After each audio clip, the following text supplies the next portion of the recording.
प्रबल जी, अगर आप मेरी आवाज सुन रहे हो, प्रबल जी, मैं आपको ले रहा हूँ क्योंकि आपको कहीं निकलना है। प्रबल जी का जो मतलब एक किसान आंदोलन से आपने इतना आंदोलन, इतना धरना प्रदर्शन, ये सब करने के बाद अब प्रबल जी ने को ऐसा लगता है कि कांग्रेस ही एक एक बड़ी बड़ी वाहक हो सकती है इस बदलाव की। और अब वो कांग्रेस की जो एक बड़ा फ्रंटल ऑर्गेनाइजेशन है उसके राष्ट्रीय कोऑर्डिनेटर हैं।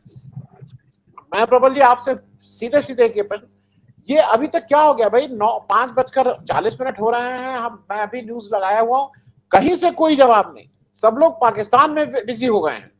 तो कर्नाटक में क्या हो गया भाई? ये सारे हमारे इलेक्ट्रॉनिक मीडिया सब लोग चुप क्यों हैं? तो आप लोगों को क्या है, आप लोग कॉन्फिडेंट है ना कि आपकी सरकार बन रही है, प्रबल जी? देखिए, ये भारतीय जनता पार्टी और उसकी गोदी मीडिया ने मान लिया है कि भारतीय जनता पार्टी का सफाया कर्नाटका में हो रहा है।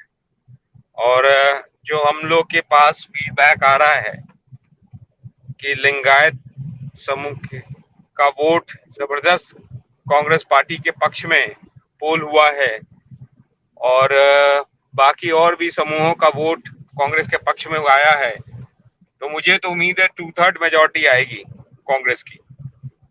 और बीच में भारतीय जनता पार्टी ने बड़ी इवेंट्स और तमाम तरह के दिग्भ्रमित प्रचार किए, तो उसकी सीटें 25 से नीचे जा रही थी, 40-50 तक पहुंच सकती है, ये मुझे संभावना है।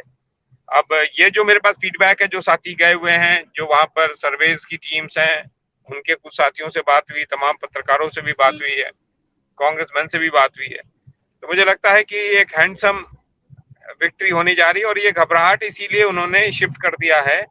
और मुझे लगता है कि इस हार का सारा ठीकरा जो है वह वो मई के ऊपर आ जाएगा, जो मुंबई है उनके ऊपर आ जाएगा कि तुम्हारे कारण हम हार गए, जीते तो मोदी। तो मुझे लगता है कि भारतीय जनता पार्टी की सफाई शुरू हो गई है। उसके पीछे कई कारण है। एक तो 40% का जो मामला है वो तो है ही है। वो प्रोग्रेसिव स्टेट है, वहां पर एजुकेशन और आपका रोजगार, हेल्थ फैसिलिटीज, सोशल सिक्योरिटीज पर बड़ा ज्यादा काम होता है। और वो सब बहुत विषय होते हैं वहां पर, महिला महिला सुधार, महिलाओं के अधिकार, इन सब विषयों पर वहां पर वोट्स और वहां पे लोगों की जन जागरण है। और इसके पीछे यही कारण नहीं है, इसके पीछे सैकड़ों वर्षों का जो यह एक जो सुधारवादी आंदोलन जो हुआ है हिंदू धर्म के अंदर। जैसे आपको भी मालूम है कि लिंगायत एक कोई कोई एक सेक्ट है, जो एक पंथ है जिसमें बहुत सारे सुधार हैं, मतलब जो हिंदू धर्म की तमाम कुरीतियां हैं उसके खिलाफ वो खड़ा हुआ है। तो इसलिए वहां पर बहुत ज्यादा धार्मिक होकर अगर आप चुनाव लड़ेंगे, सेंट्रिक होकर चुनाव लड़ेंगे, तो आपको बहुत कुछ हासिल नहीं होने वाला है। और आज तक भारतीय जनता पार्टी जितनी बार भी आई है वहां पर मेजॉरिटी में तो नहीं आई है, हमेशा जो है उसको बैसाखी का इस्तेमाल करना पड़ा है। तो मुझे लगता है कि इस बार जो है कांग्रेस पार्टी के लिए एज है। और अगर जो रिपोर्ट्स आ रही हैं, जैसे मैंने कहा कि 2/3 मेजॉरिटी आने का सवाल है, तो ये क्या छुपाएंगे बेचारे, अब क्या छुपा सकते हैं कि किस पैरामीटर पे भाजपा की सरकार बनाते हुए दिखेंगे, किस एग्जिट पोल में क्या दिखाएंगे, इसलिए परेशान है। नहीं तो 5 बजे से, सही कह रहे हैं, 5 बजे से सारे टीवी चैनल्स एग्जिट पोल्स लेके बैठ जाते थे, कर देते थे। और इसके साथ साथ एक सूचना और भी दे दूं कि पंजाब की जालंधर की सीट में भी कांग्रेस पार्टी नंबर 1 बन रही है, और वहां आम आदमी पार्टी चौथे नंबर पे जा रही है। ये मैं एक नई सूचना मैं आपको देना चाहता हूं। और ये भी हो सकता है कि कांग्रेस पार्टी के उत्तर प्रदेश में एक आध मेयर बन जाएं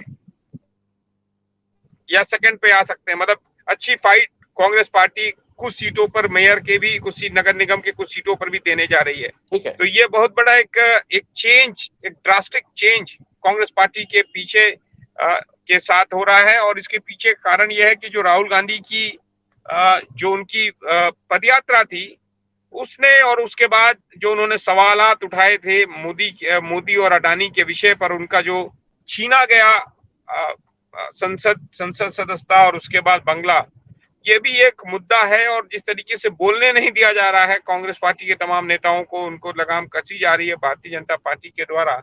और ये जो पहलवानों का भी मुद्दा है, जो महिला पहलवानों का मुद्दा है, ये भी कहीं ना कहीं हिट कर रहा है बीजेपी को। और 13 तारीख को बहुत सारे परिणाम जो आएंगे वो तो सब अभी आकलन है, लेकिन मुझे लगता है कि जो भी आएगा वह कांग्रेस पार्टी के पक्ष में ही होगा और भारतीय जनता पार्टी के लिए बहुत ज्यादा नेगेटिव होगा। लेकिन इसके साथ साथ जो आने वाले और भी चुनाव हैं उस पर भी इम्पैक्ट पड़ेगा, क्योंकि अब मुद्दे आधारित राजनीति शुरू हो जाएगी, जिसमें शिक्षा है, स्वास्थ्य है, रोजगार है, बाकी अन्य मुद्दे हैं, महंगाई है और कमीशंस हैं। और मध्य प्रदेश में भी हालात बहुत खराब हैं भारतीय जनता पार्टी की सरकार के। ऐसा नहीं है कि वहां पर बहुत ज्यादा वहां भी जो मामा की इनकी सरकार है उससे भी लोग बहुत त्रस्त हैं, तो हो सकता है वहां भी कांग्रेस के लिए एक एज हो सकती है वहां पे। छत्तीसगढ़ में कांग्रेस भारतीय जनता पार्टी के लिए कोई स्थान नहीं है। राजस्थान में भी अगर ये कहे कोई कि मुफीद नहीं है कांग्रेस के, लेकिन मुझे लगता है कि कांग्रेस पार्टी एक होकर लड़ रही है वहां पर। और भारतीय जनता पार्टी के लिए बहुत सारी प्रॉब्लम्स है वहां पे। 7 या 8 धड़े में भारतीय जनता पार्टी बट गई है और वहां पे कोई सुनवाई नहीं है।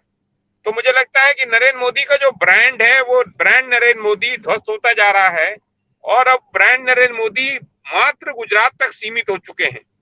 और मुझे लगता है कि आने वाले समय में 2024 के चुनाव आते आते या हो सकता चुनाव तक नरेंद्र मोदी पर आकलन करना शुरू करेगा आरएसएस कि क्या उनके साथ उनके ब्रांड पर हम आगे बढ़ सकते हैं। जिस तरीके से नरेंद्र मोदी ने अपनी यात्राएं की आनंद फानन में, एक मैं आपको बताऊं इंटेलिजेंस के व्यक्ति मुझसे कल परसों में मुलाकात हुई, उन्होंने हाल बताया कि वो गए हुए थे तो उन्होंने बताया कि साहब बेंगलुरु में जो इनकी जो यात्रा हुई थी उस यात्रा की कोई तैयारी नहीं थी, यात्रा की कोई तैयारी नहीं थी और वो यात्रा जो है आनंद फानन में निकाली गई बिना रथ की तैयारी में। आप देखा होंगे ना, वो आगे एक आगे तीतर, पीछे तीतर, 3 तीतर थे, वो देखो कितने तीतर। तो तमाम मोदी के ही मत रथ पे मोदी की फोटोज लगी हुई थी, तो वो तीतर गिनने वाली जो फोटोज थी, तो उससे पता चलता है कि उनकी तैयारी बहुत ज्यादा सुदृढ़ नहीं थी। और मुझे लगता है कि पहले ही भारतीय जनता पार्टी हार मान चुकी थी, इसीलिए नरेंद्र मोदी की तमाम सभाओं को हटा दिया गया। नरेंद्र मोदी जब शुरुआत में गए तो वह जो है उन्होंने हाथियों के साथ फोटो खिंचवाई, हाथी देखने गए थे, वहां ड्रेस चेंज की, कभी इस हाथी के साथ फोटो, कभी उस हाथी के साथ फोटो, महावत के साथ फोटोग्राफ खिंचवा रहे थे। फिर उसके बाद वो केरला चले गए, फिर तमिलनाडु चले गए, लेकिन वो कर्नाटका घुसने की हिम्मत नहीं कर रहे। बाद में उनको लगा कि नहीं अब जाना ही पड़ेगा, नहीं तो बेइज्जती हो जाएगी, कि नरेंद्र मोदी डर गए, भाग गए, तो नरेंद्र मोदी गए।